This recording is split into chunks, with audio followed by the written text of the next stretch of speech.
everyone. I'm Santina Plottner. I'm the Project Director for School-Based Mental Health Services here at OVEC, and this is our Vodcast series, SEL Within, where we look at SEL as not being in a silo and not being a standalone construct, but embedded into everything that we do in our schools and our districts for our students, our families, and our communities. All right, and my name is Molly Allen. I'm a social emotional learning specialist here at OVEC.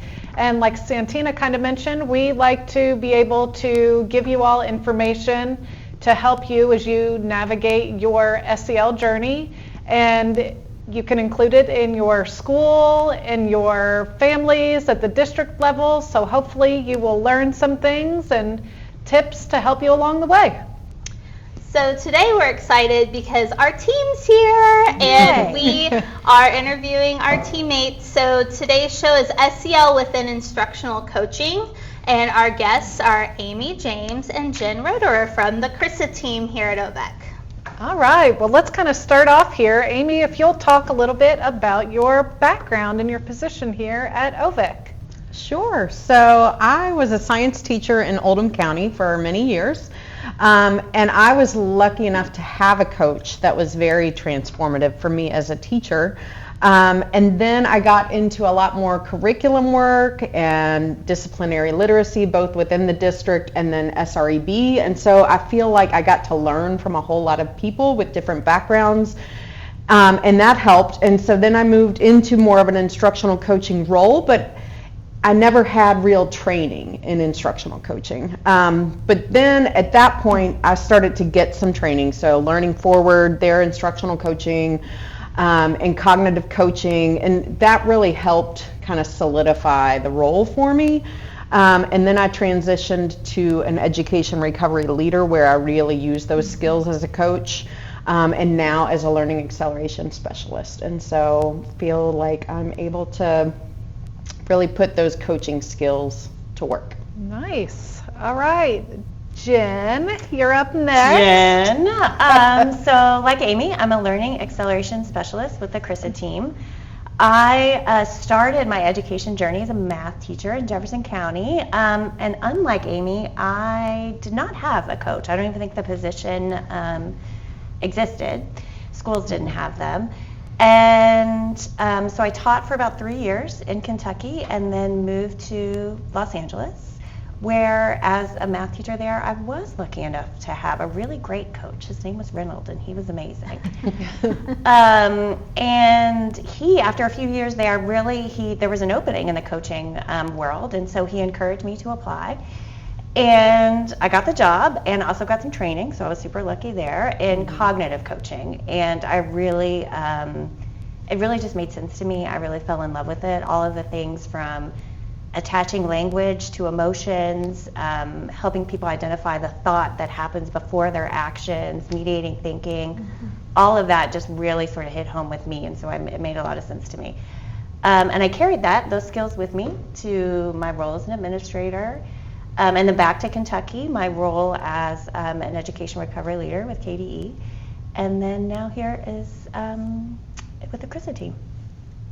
Awesome. Well, we are happy to have you. Yeah. And I've learned a lot from you all already. You only have been here this year, and I've learned a lot. And I, too, have worked in schools that we didn't have a coach. And so whenever I finally worked in a school that did have a coach, I'm like, what's this? What is this mysterious What do you do? Yeah. You're really funny and nice. I like you. I want to be your friend. What do you do? Yeah. So could you kind of explain what instructional coaching is and like what does it entail? So whenever we're asked that question, I think it's always best and easiest to sort of start with what it's not.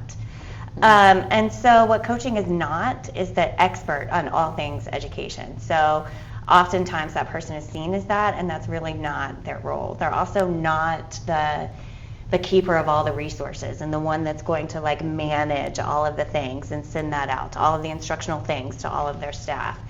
It's not the fixer, it's not the evaluator, so it's none of those things. So really what it is, and then the other thing I think too is that we often take like those super great teachers and then move them to a coach role and expect magic to happen.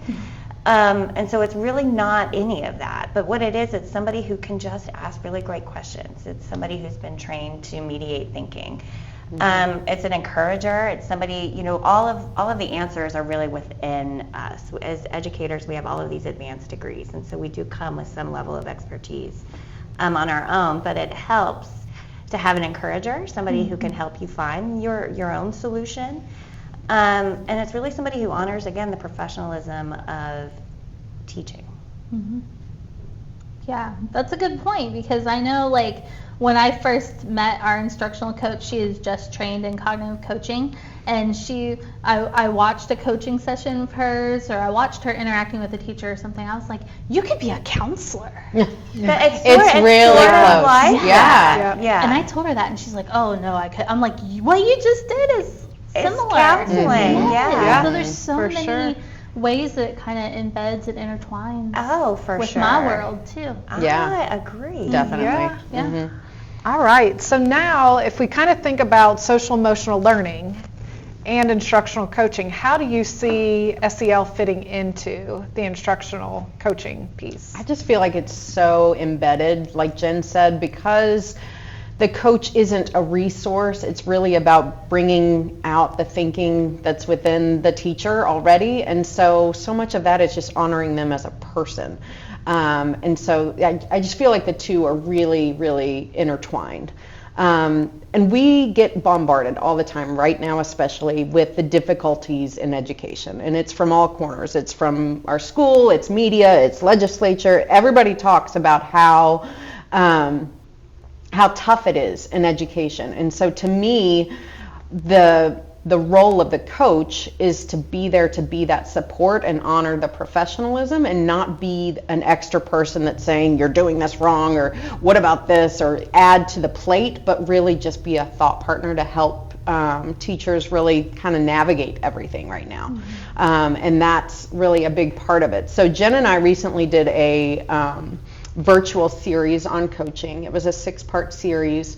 And it kind of happened by accident, but we wanted to honor at the very beginning the fact that the coaching role is hard right now, especially because people are being pulled in so many different ways and directions. And so we kind of called it the elephant in the room that first session, and then we ended up kind of making that a theme that went through the whole thing. And the elephant in the room is things like, you're being pulled to sub, and you aren't doing your role all the time, and you have lots of new teachers, and you have lots of turnover, and you have teachers that are feeling burned out, and all of these things. And so part of our role as instructional coaches is honoring that, like recognizing it. We can't ignore it. We can't just pretend like school is like normal.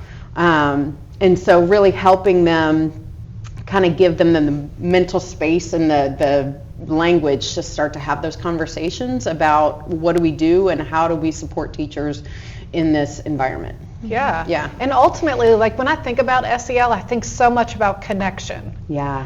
And when you're being asked to do all of those things and fill in for this and do that, that's when you start to feel disconnected. So to have somebody that can be a thought partner, that can help you think through things, like brings back, I think, that connection piece that, I think so many of us, long for in our careers. Yeah, for sure.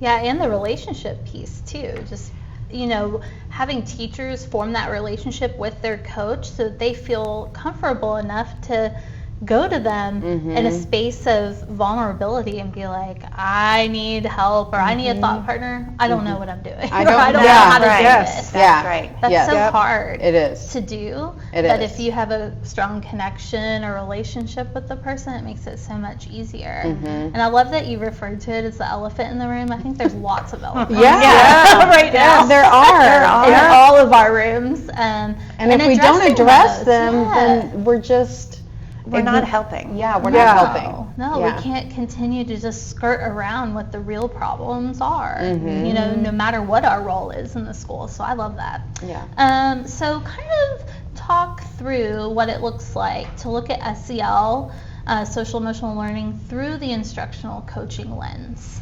So I'm going to build off, I think, what Amy said when she was talking about the elephant in the room. And so many times, especially now when we've been out in trainings or in meetings. It's these like side conversations that people are having, or they'll talk about it and then it gets shut down. And so what we really wanted to do was just shine a light on it and just talk about it with people who are experiencing it. And so we had this elephant in the room that just carried itself through our series in about 5 different ways. And then what we did is we wanted to make sure that we weren't just wallowing in it, that we acknowledged it, that we gave it the space, but then we allowed for a coaching tool to really help address whatever that elephant in the room was. Right. So in addition to being trained in all sorts of ways, cognitive coaching, student-centered coaching, all of the things, we're super fortunate to have been trained by this really awesome guy named Mike Rutherford. And what he's done is he's just identified 7, I think, coaching tools that are just super simple and super easy to use to build those relationships, but also to push thinking for teachers too. So some of these coaching tools that we've attached to the elephant in the room came from Mike, so I feel like we got to give him his shout out. So teacher burnout was really the first one. So there's coach burnout, but there really is just teacher burnout. And so we needed to address it and then flip the script. And so that was the theme that we carried through our first session. So here's what teacher burnout looks like, and then if we were going to identify the opposite of teacher burnout, what would that look like? And then we attached Rutherford's tool of 30-second coach or 30-second feedback to that. And really what 30-second feedback is it just literally takes 30 seconds. And it's a quick, easy in. He calls it a cushion, but it's, thanks for letting me talk with you today. Thanks for letting me in your room today. So it's a quick little sentence like that. It's just your in. And then it is a cause and effect relationship. So I saw you do this. It had this immediate effect on kids, and then it's a exit. So it's really just 4 parts. So it's a cushion, it's what I saw you do as a teacher, here's how it positively affected kids in that moment, and then a thanks for talking to me today. So 30 seconds, and it's quick and it's easy, and it builds on strengths. Yes. And so when we're talking about combating teacher burnout, we really need to talk about it in the positive. Yeah. And so that's what 30-second feedback does. That's awesome. And then we headed into, looked at our feedback and a bunch of feedback. Well, what about teacher resistance? And so we were like, the second elephant in the room, right? And so we talked about teachers. Some teachers are just resistant to coaching. And so we talked about why that could be, what emotions that they are experiencing. And we talked about it in 3 ways, weary, wary, and help me. Willful. Thank you. Yes. So, and it's helping the coach identify which one of those 3 the teacher is exhibiting at that point, and then aligning emotion to that resistance. And so we introduced this planning tool. So the idea is that you're not going to enter conversations blind. You're going to have some sort of pre-planning that goes into it. And so really aligning the emotion to the resistance helps get beyond whatever that is. And then the third elephant in the room was really teachers just feeling stuck. So we've got teachers coming in all degrees, right? So maybe backgrounds and all levels of of entry. Yes, levels of entry are just huge right now. And sometimes when you get in it, you just get stuck. But that also happens to, teachers, veteran teachers who have been around for a long time too. Sometimes you just get stuck. And so Rutherford also has this teaching tool called Next Level Coaching, which is super simple, but it's where you look at something outside in the real world and then talk about how that applies to the classroom. So it's seeing it in both aspects. And so it's really just a chart paper divided in half. The first part is in the real world, the second part is in the classroom. So something like that would be, let's talk about chunking. So you're stuck, so let's talk about chunking. And then we would ask you, where has something been chunked for you? Outside of the classroom. So people talk about, my kids are in music lessons. They don't learn the whole thing at once. They learn bits and pieces of it. We talked about grocery lists, maybe even being chunked, right? So all of this where it happens in the real world, and then how does that apply to your classroom? But the key to this one is because you are feeling stuck, it's all written, you're going to circle one, and that you're going to put your initials next to it, and that's your commitment to trying.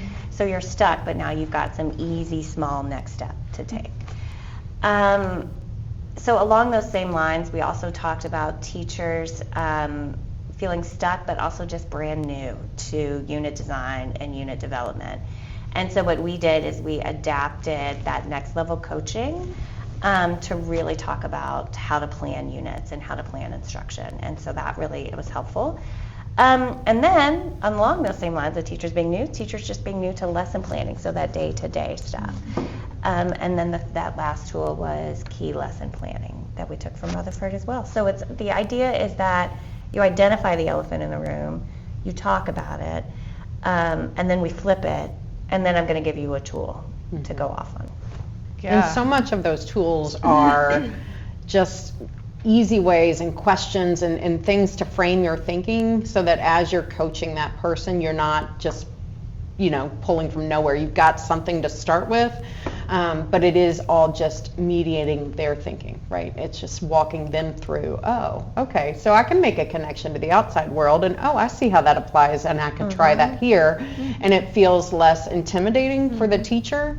And it gives them an entry point. Yeah, it's less intimidating for the coach as well, because now you've got a little tool that you can go in and use. Yeah. And then hopefully that translates over into the teachers with their students. Yeah. That's right. So I think those tools can be super helpful. Yeah. All right. So in thinking about instructional coaching, like what would be some things that schools could do like right now? Well, I think, as much as we want to support teachers, we also want to support coaches. So I think anything that is gives them that toolbox and that training, because a lot of people get put into an instructional coaching role without, like, oh, you were a really great teacher, let's make you a coach. Automatically going to be a great coach. And they kind of feel like, I don't know what I'm doing, right? And so giving some training and some tools and things that they can use, and then a network to support, because just because you were a fantastic classroom teacher doesn't mean necessarily that you're going to just automatically jump into this coaching role and feel really effective. And so building that network of coaches, either within your district or OVEC has a coaching network or whatever it is, but some training and some networking for your coaches. And then just really listening to teachers and trying to meet them where they are. I think that's part of a lot of these tools, is building on their strengths. So it's not me coming in and saying, oh, this is a strategy you should use, and the teacher has no real background on it, and so it feels overwhelming, versus this is something I see you doing.